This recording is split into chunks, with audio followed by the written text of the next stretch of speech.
Brothers lie. Bullets don't. 1, 2, 3, 4, 5, 6. 6 shots to Amanda Saucedo's head and body. She doesn't survive. This brutal killing didn't happen on a battlefield. Her killer's not some trained assassin. He was her husband. The man who you learned gets mean. Who brutalized her for years. Who raged when he found out she was having an affair. Who grabbed the gun that he kept in the nightstand next to the bed that they shared. That gun was still hot in his hand when Amanda fell to the kitchen floor. She was making dinner. Their 9-year-old son in the very next room. Throughout trial, the defense tried to tell you that this was all some sort of accident. That the defendant, he only meant to scare Amanda.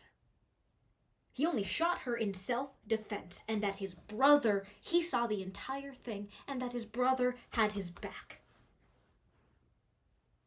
He's right. Because we all heard the Saucedo brothers' code. Snitches get stitches. If there is one thing we learned from every single witness the defense put on the stand, it's this. Brothers lie. But bullets don't. Because 6 shots to the head is not an accident. It is an execution. As the people, we proved beyond a reasonable doubt that the defendant caused Amanda Saucedo's death and with malice aforethought. Which means he intended to kill her, intended to gravely injure her, or just wantonly disregarded her life. It's a burden we embraced, and it is one we have met when we walk through the evidence of what happened before, during, and after the defendant shot Amanda Saucedo. So let's start with before. The defendant had a history of abusing Amanda. We called Michael Jones to the stand, the man that Amanda was having an affair with. Mike Jones testified that he saw the defendant drinking and yelling at Amanda and her son Billy. Amanda grew to confide in Mike about the abuses that she endured. And Michael saw the bruises on her face to prove it. Members of the jury, domestic violence doesn't start with a gun. It ends with one. It starts with the screaming and the beating and the breaking of one's will. The defendant did all that. Make no mistake. But it just wasn't enough for him. Was it? Because that brings us to during. We know what happened in the moments leading up to Amanda's death because we called Billy to the stand, who was there in the kitchen with his mom until she pulled him out of harm's way into the next room. He saw his father come home drunk, and within minutes, he was furious.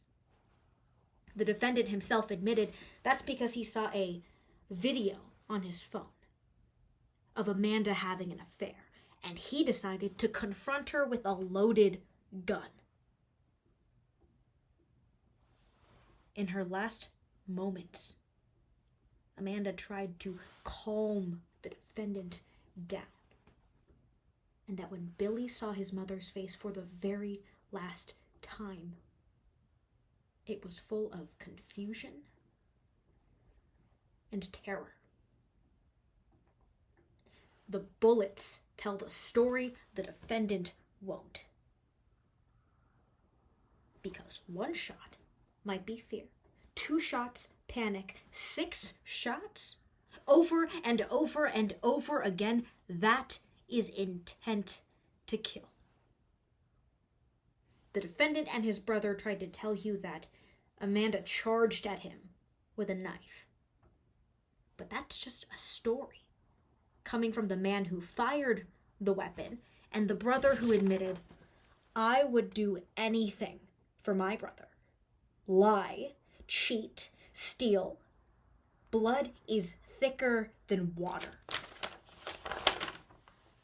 Members of the jury, the law requires that self-defense must be reasonable, necessary, and proportional to the threat. No physical evidence supports the brother's story. Amanda had a knife in her hand because she was in the kitchen making dinner. Was dinner a threat? As for the gun in the defendant's hand, well, he had to retrieve his weapon, had to go upstairs, load it, come back down, point it at her head. That is not fear. That is not panic. That is preparation and calculation. The bullets don't lie. Finally, that brings us to after. You heard what the defendant said to Amanda's corpse just seconds after shooting her in cold blood. You can thank Mike for that. We know he knew what he did was wrong because everything he did next proved it. Doesn't check to see if Amanda's alive, doesn't try to look for a pulse, doesn't try to stop the bleeding, doesn't check on his own son, doesn't call 911. Instead, he ran away, destroyed his phone, then hid in the bushes down the street until the police had to pull him out. He gets together with his brother, and members of the jury, brothers lie. They made up a story, stuck to their story, followed their code. Believe the bullets instead. Find him guilty. Thank you.